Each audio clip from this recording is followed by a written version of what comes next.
Alhamdulillahilladzi arsala rasulahu bil huda wa dinil haq liyudhhirahu 'ala dini kullihi walau karihal musyrikun.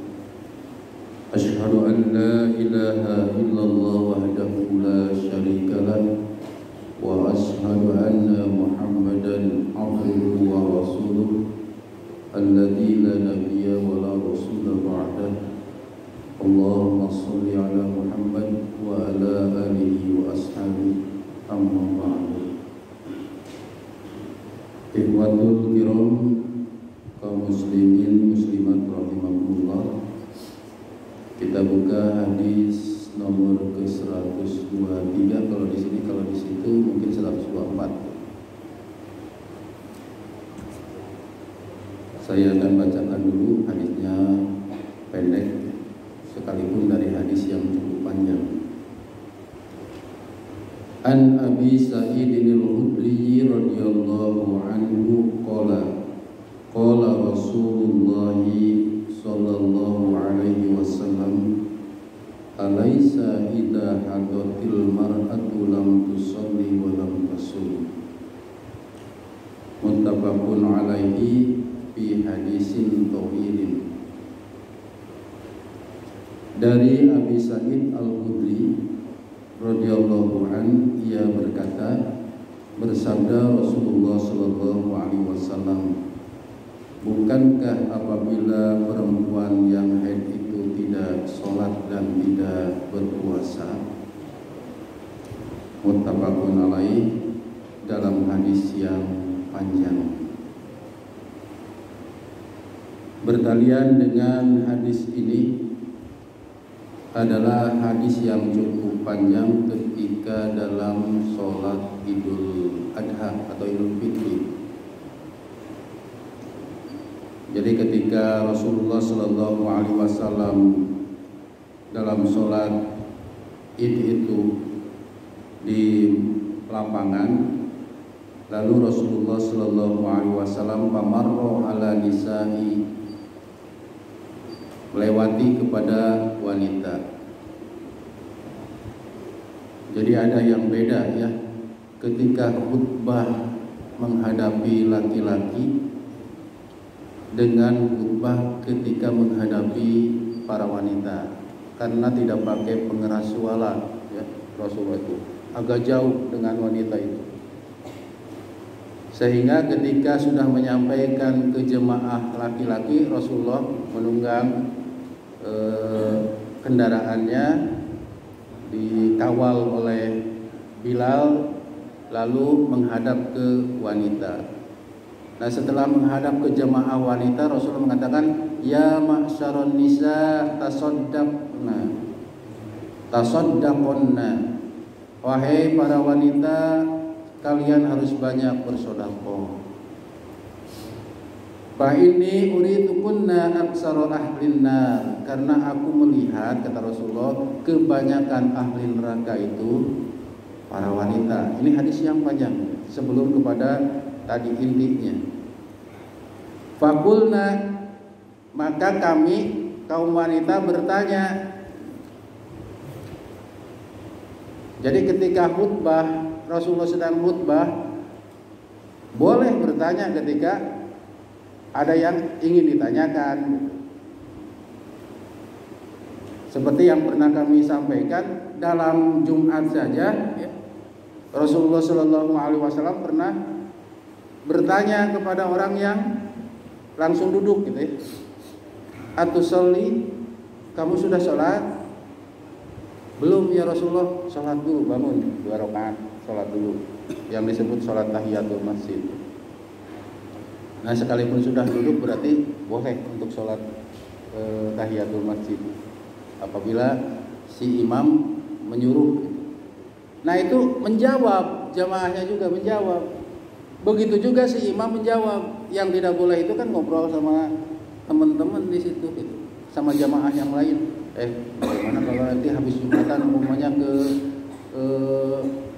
toko ini nih, umpamanya. Nah, itu yang tidak boleh, atau ngobrol lain.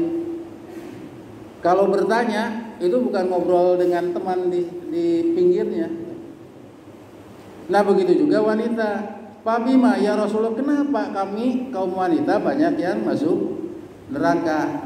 Qala Rasulullah sallallahu alaihi wasallam menjawab, tuksirnal la'ana wa takfurnal ashir. Kebanyakan kamu itu melaknat. Melaknat itu menghina dan kufur terhadap kebaikan suami. Jadi kadang-kadang kan kebanyakan wanita itu mencela kepada sesuatu yang baru ia temukan. Contoh begini ya. Ketika ada kesalahan padahal kebaikannya banyak, kebaikannya 9, pas nomor 10 dia berbuat kesalahan, maka kebaikan yang 9 itu seolah hilang gitu. Mencecara saja yang satu kesalahan itu.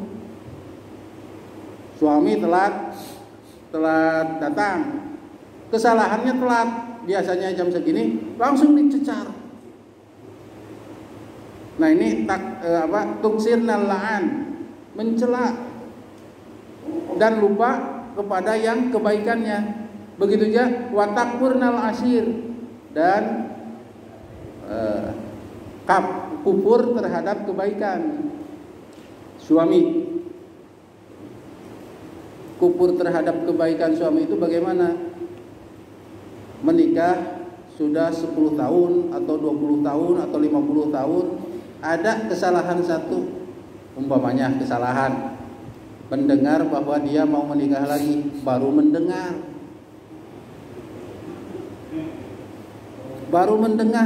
atau bersama wanita lain padahal bukan siapa-siapa tapi saudaranya gitu. Baru mendengar. Bahasanya kan sering kita dengar, belum pernah umpamanya saya dibahagiakan oleh suami saya, padahal baru sekali. Nah itu salah satu isyarat takfurnal ashir itu. Nah 2 itulah kata Rasulullah yang paling banyak memasukkan wanita itu ke dalam neraka. Lalu kata Rasulullah, ma ra'aitu min naqisati aqlin wa dinin. Aku tidak pernah melihat dari sedikitnya akal dan agama, pemahaman agama bagi wanita. Jadi wanita itu sedikit akalnya dan sedikit agamanya. Kulna, para wanita bertanya, wa ma nukson dinana wa aklana ya Rasulullah, apa kekurangan kami baik dalam agama ataupun akal kami. Ya, lalu Rasulullah mengatakan, alaisa sahadatul mar'ati mislanis bis sahadatir rajuli, bukankah kesaksian wanita itu setengah dari kesaksian laki-laki? Kalau laki-laki 1 berarti wanita harus 2 gitu. Kulna bala, ya kata para wanita. Qala padalika min nuqsati akliha, itulah kekurangan akal. Jadi menggunakan perasaan, wanita itu kurang akal. Makanya belum apa-apa sudah nangis duluan. Itulah wanita. Anaknya panas tinggi, yang kemudian tersirat di hati ibunya adalah menangis duluan gitu. Gimana ini ke suaminya? Suaminya tenang-tenang, kayak tenang, padahal tidak juga. Akhirnya dia marah-marah kepada suaminya, lalu suaminya dengan sigap umpamanya menelepon, kalau sekarang mungkin taksi online, telepon. Kalau wanitanya, istrinya nangis terus menghadapi anaknya yang sedang sakit, karena perasaan yang didahulukan. Jadi belum apa-apa sudah nangis duluan. Kalau laki-laki mencari gimana ini caranya, padahal umpamanya duitnya belum ada, dia langsung kita bawa ke puskesmas atau datang ke rumah sakit, ke dokter. Nah itulah nukson akliha. Jadi sedikit akalnya, jadi mendahulukan perasaan. Makanya ketika umpamanya laki-laki atau seorang terdakwa umpamanya mau dihukum mati, laki-laki kan akal, perempuan kasihan, dia punya anak, dia punya istri dan lain sebagainya, karena perasaan yang dahulukan. Perasaan akhirnya dibebaskan umpamanya gitu. Makanya banding 1-2 gitu. Laki-laki 1, wanita 2 untuk saksi itu. Lalu, nah ini inti dari hadis ini. Alaisa idza haddatil mar'atu lam tusolli wa lam tasum. Nah itu baru ke sini. Hadisnya cukup panjang. Bukankah ketika wanita sedang haid itu tidak sholat dan tidak berpuasa? Kulna bala. Jawab wanita itu, jamaah wanita, tentu saja ya Rasulullah. Fadzalika min nuqsani diniha. Itulah kekurangan agama. Kekurangan agama dan pelaksanaan agama itu. Kan orang yang sedang haid, wanita tidak haram untuk melaksanakan sholat. Kalaupun memaksa berarti dosa. Tapi dalam sholat tidak ada qadha. Jadi selama seminggu, umpamanya kalau seminggu haidnya itu, maka seminggu itulah tidak sholat. Ketika sudah selesai haidnya, saya mau mengqadha sholat yang sedang waktu haid, enggak.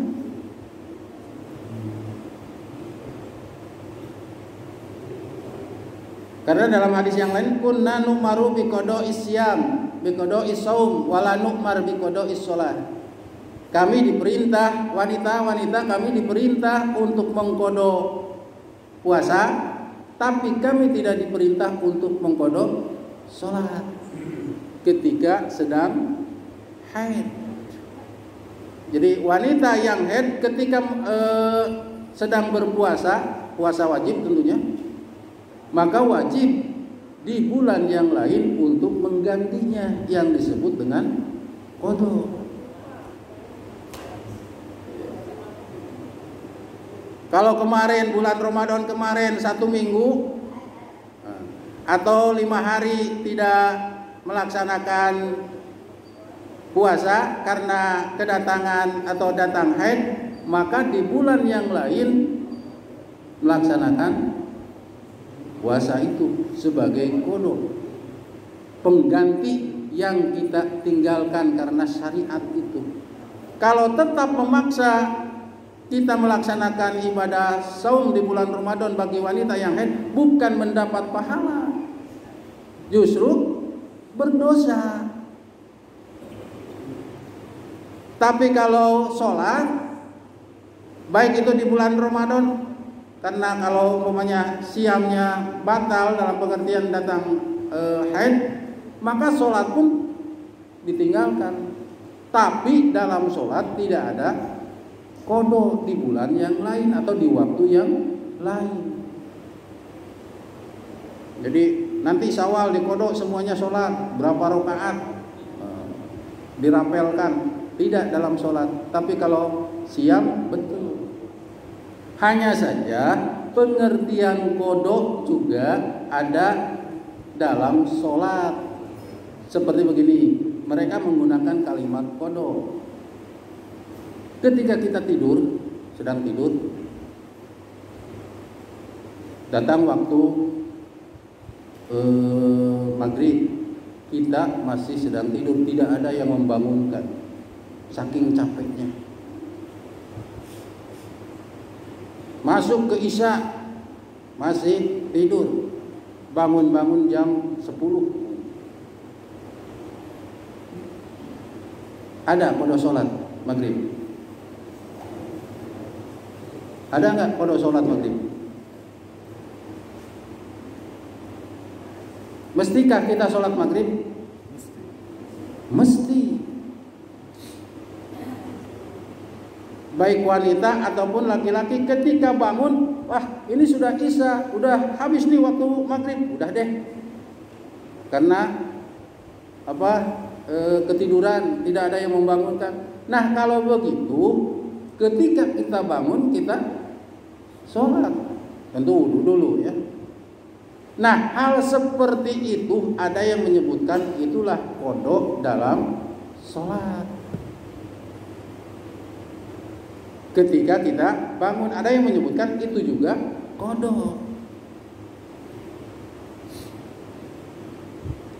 Karena orang yang tidur itu kan rufi al-qalam, tidak dosa. Jadi kalau mau tidak dosa, meninggalkan sesuatu atau melakukan sesuatu yang melanggar, kita harus tidur. Sedang tidur lah. Mau membunuh, mau memukul, mau apa saja, hal-hal yang melanggar lakukan ketika kita sedang tidur. Bukan pura-pura tidur, sedang tidur, tidak berdosa. Ada istri kita di pinggir sedang tidur, pukul aja, bok, kena muka, dosa enggak? Secara hukum tidak dosa, karena dia tidak sadar. Orang yang tidur itu tidak sadar karena tidak punya niat untuk memukul, maka tidak dosa secara hukum. Secara hukum Islam tidak dosa. Atau dilakukan orang gila, ini juga tidak dosa dan tidak mendapat pahala juga.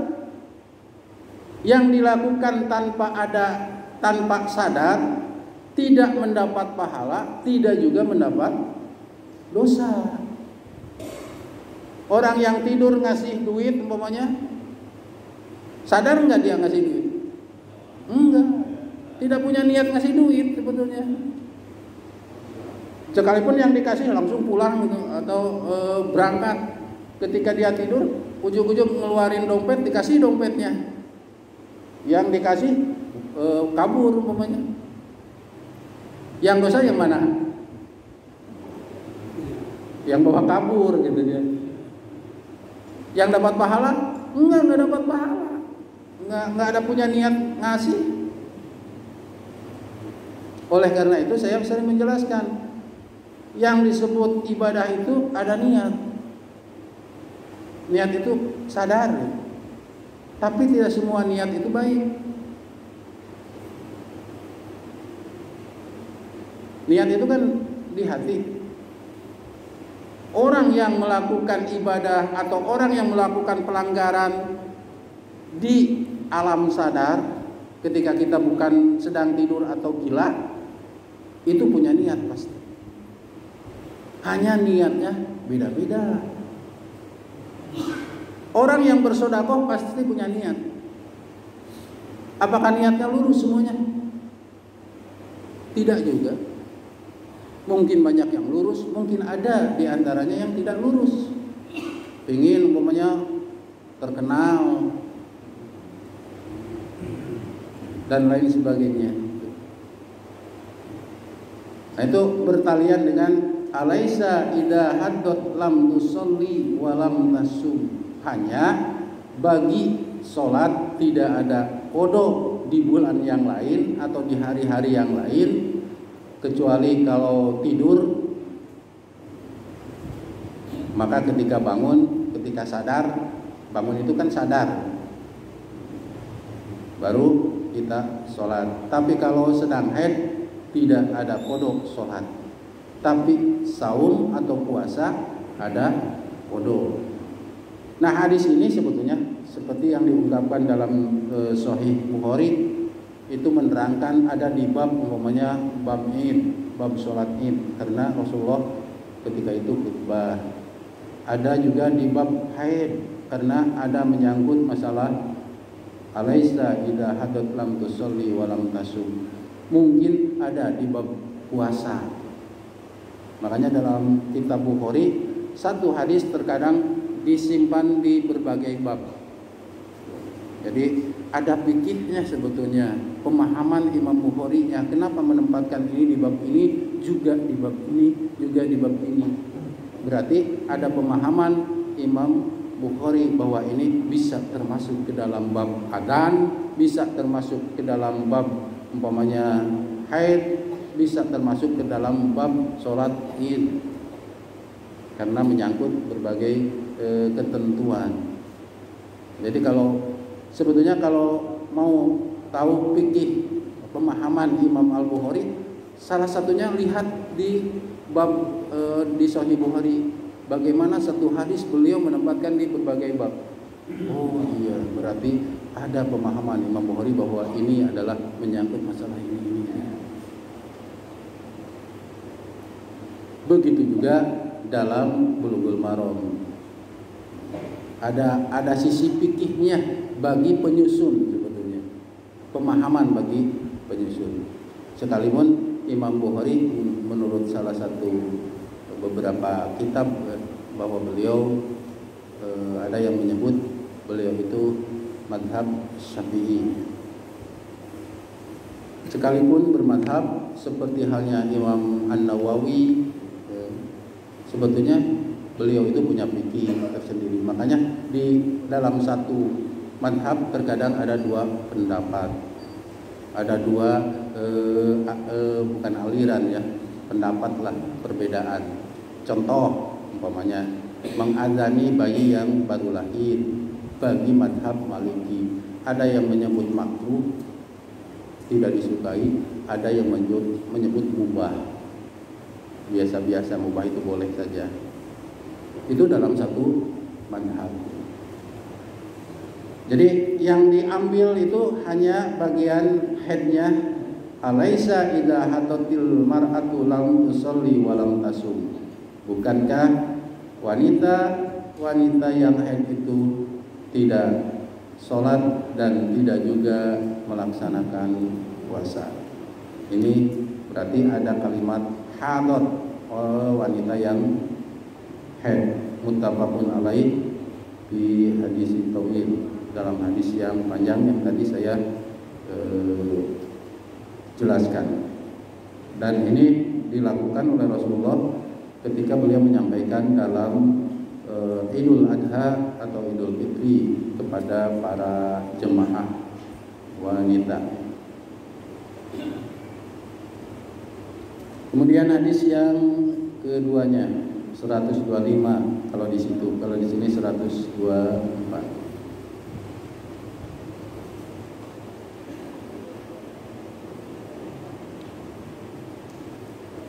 An Aisyah radhiyallahu anha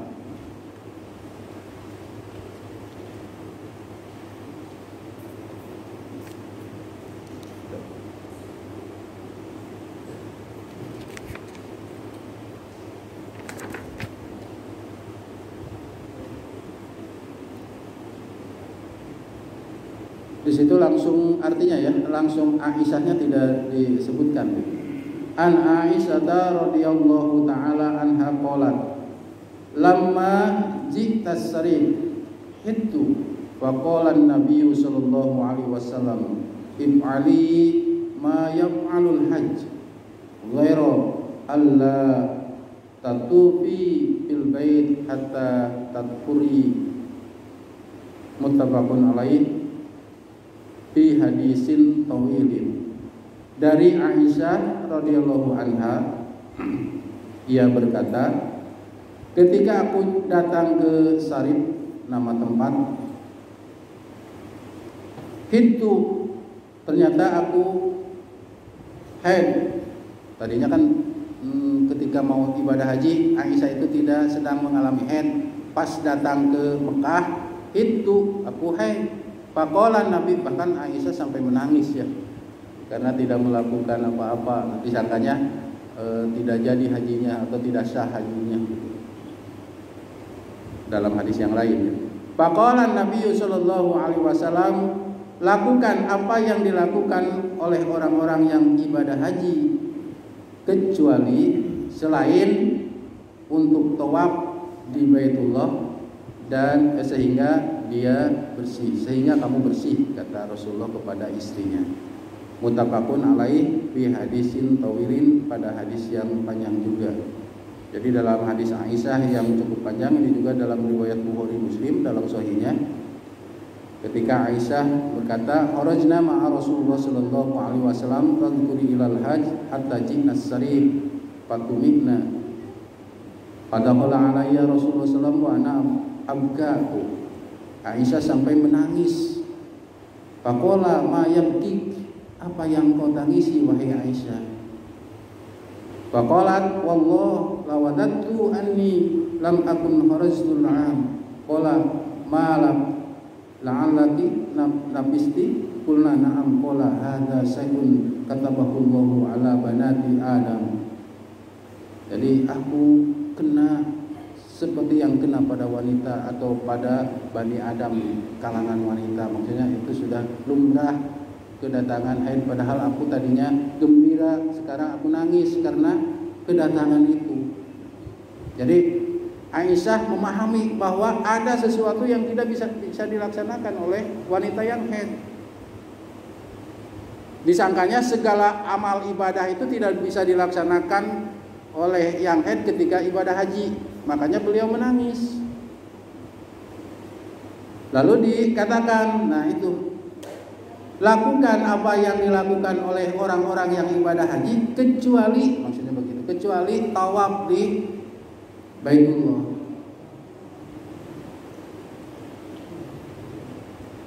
Kalau sholat tidak usah diterangkan kepada Aisyah, karena orang yang sholat kan tidak boleh, orang yang haid tidak boleh sholat.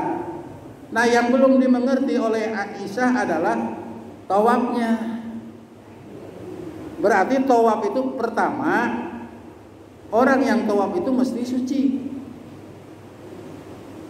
mesti punya wudu. Orang yang tawaf di Baitullah itu. Oleh karena itu ada yang memahami bahwa masuk masjid itu boleh, tapi tawaf tidak boleh. Nah, ini yang dijadikan dalil oleh mereka bahwa orang yang haid itu boleh masuk masjid. Yang tidak boleh itu tawafnya, gitu. Nah, setelah tawaf kan nanti kalau dalam ibadah haji, rangkaian ibadah umroh katakanlah, setelah tawaf kan ke Maqam Ibrahim. Bukan makom itu bukan tempat dikuburnya, makom tempat berdirinya Ibrahim. Waktu itu kan sholat 2 rakaat. Nah, hal seperti itu tidak boleh sholatnya, tapi yang lainnya boleh. Apa ketika mau ke sofa kan melewat masjid, naik ke sofa, mau apa? Mau apa Pak ke sofa? Mau sa'i, lari dari sofa marwah gitu. Kan naik ke sofa. Ada kalau sekarang kan di area masjid masuk gitu. Jadi kalau dulu panas terik matahari, Ibu Hajar ketika atau ibadah haji yang lain ya sebelum ada itu. Sekarang itu pakai lampu, ada lampu hijau, kemudian ada AC biasa, ada tempat minum. Jadi ketika itu di situ banyak keran jam-jam ya. Jadi boleh minum itu dulu gitu. Ketika sedang sa'i itu. Nah, apakah sa'i boleh?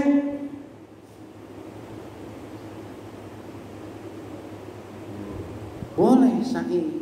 Karena yang tidak dibolehkan itu adalah tawaf. Tapi bukan berarti Aisyah tidak memahami sholat. Karena sholat itu bagi Aisyah sudah tahu bahwa orang yang haid itu tidak boleh sholat. Cuma dalam praktek ibadah haji, Aisyah kenapa menangis? Karena hampir semua menurut Aisyah itu tidak boleh dilaksanakan orang yang ibadah haji. Buktinya ketika sudah diterangkan oleh Rasulullah Shallallahu Alaihi Wasallam cuma tawaf saja tidak boleh, baru Aisyah tidak apa-apa. Kan menangisnya begitu. Disangkanya tidak boleh apa-apa. Haji itu tidak boleh sa'i, tidak boleh tahallul dan yang lainnya. Atau tidak boleh kalau ibadah haji ya, tidak boleh wukuf di Arafah, mabit di Muzdalifah, kemudian mabit di Mina, tidak boleh. Disangkanya seperti itu. Nah kata Rasulullah sallallahu alaihi wasallam, "If'ali ma yaf'alul hajj." Lakukan apa yang dilakukan oleh jemaah haji yang lain, laki-laki terutama, kecuali kepada Aisyah itu. Nah ini pun sebetulnya menjadi sebuah catatan bagi kita. Coba kalau Aisyah umpamanya atau wanita pada masa Rasulullah yang dicontohkan oleh Aisyah tidak seperti itu. Sulit nyari dalil umpamanya ya. Ini bagaimana nih orang yang haid bagi yang ibadah haji. Nah inilah dalilnya bahwa boleh melaksanakan selain daripada tawaf bagi yang ibadah haji, termasuk sa'i, termasuk ya mengucapkan talbiyah. Jadi lapat-lapat itu. Tapi itunya tawafnya tidak boleh. Ini menunjukkan bahwa ketika sa'i kan berdoa, bahkan membaca ayat, salah satu ayat Al-Quran. Apa bu? Ketika di Sofa Marwah, Inna Sofa wal Marwata min sya'airillah. Ayat Al-Quran bukan? Ayat Al-Quran. Bagi yang sa'i itu.